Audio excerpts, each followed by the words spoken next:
Hello, and welcome to the 4th episode of the 16-Bit Thief podcast. As par for the course, I am your host, Jake Melvin. Now before I dig into today's episode, I got some really good news to talk about. Episode 1, which I interviewed David Mullick and asked him about I Have No Mouth and I Must Scream, placed 2nd place at UCO contest. It's nice to know that my work is starting to pay off.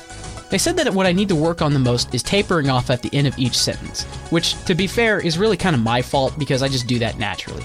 But the more I do this show and the more comfortable I get with it, the more I'll grow out of it. But in any case, it's time to move on to the show itself.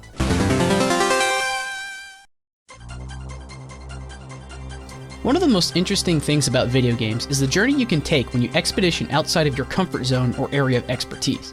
You might just find a hidden gem that shows the best of what the system has to offer. And today, I'm going to talk about that gem. Let me introduce the Iridion duology, 2 shooters created by German development company Shinen. Both of these games were released incredibly early on in the Game Boy Advance's lifespan, in 2001 and 2003 respectively. And despite being early Game Boy Advance titles, they managed to make the most technically impressive games released on the system, and made some damn good shooters to boot. The plot of Iridion follows the eponymous enemy forces invading Earth, being chased off by the lone pilot of the SHN fighter ship, which is you, and hunting down the remaining forces down in their home galaxy. That's about it. You don't really need an incredibly deep plot to make a good shooter, and on all accounts, Iridion 3D fires on every other cylinder. Now the first Iridion is an over-shoulder shooter, a la Afterburner, while the second title is more of a traditional non-bullet hell vertical shooter, like Taito's Ray Trilogy. As per usual for shooters, you can pick up different weapons throughout the course to help you deal with the onslaught of enemies. Only in the first game. The second game gives you the option to select which weapon you want to use before each level, and whether you want to automatically upgrade it. This can be weapons such as conventional Vulcan fire, homing shot, or reflect shot. And in Iridion 2, you have the option to upgrade your weapons as well as choose from any of the other weapons at any time by using an upgrade in its place. It even had one of the coolest title screens of all time, allowing you to change the instrumentation of the title theme in real time. And that's awesome. Iridion 2 also features the best soundtrack on the Game Boy Advance and some of the prettiest graphics available on this system as well. All running at a smooth, stable frame rate with 0 drops, even with tons of particles and objects on screen. How did Shinen get this game to run so smoothly? Well, I contacted the dev team via email and got to ask them some questions about this underrated gem.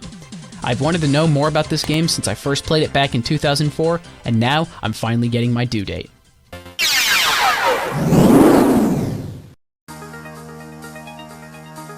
Let's start off with the first question.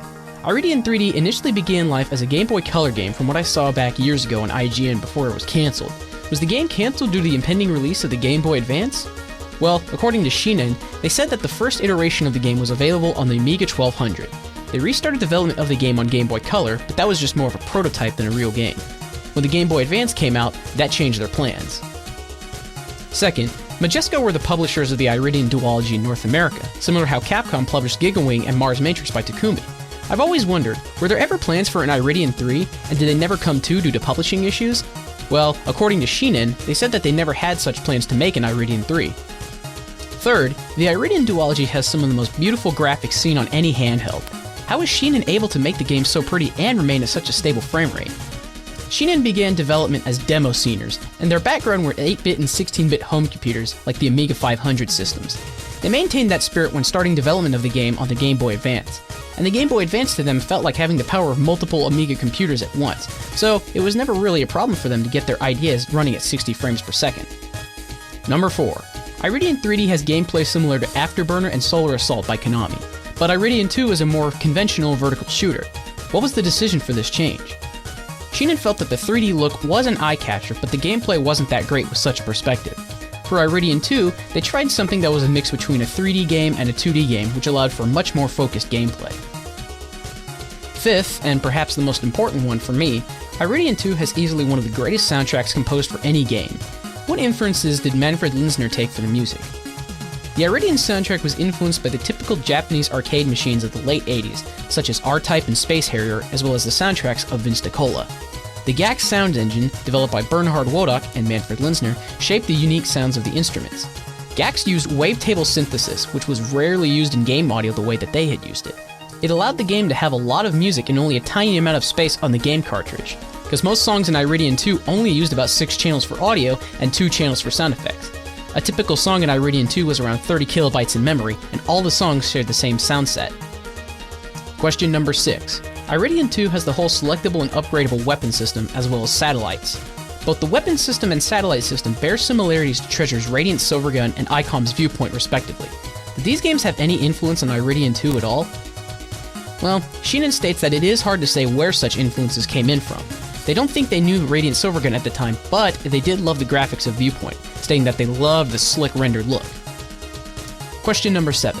What shooters do you feel Iridion embodied in spirit? It embraces a lot of different games, says Shinen.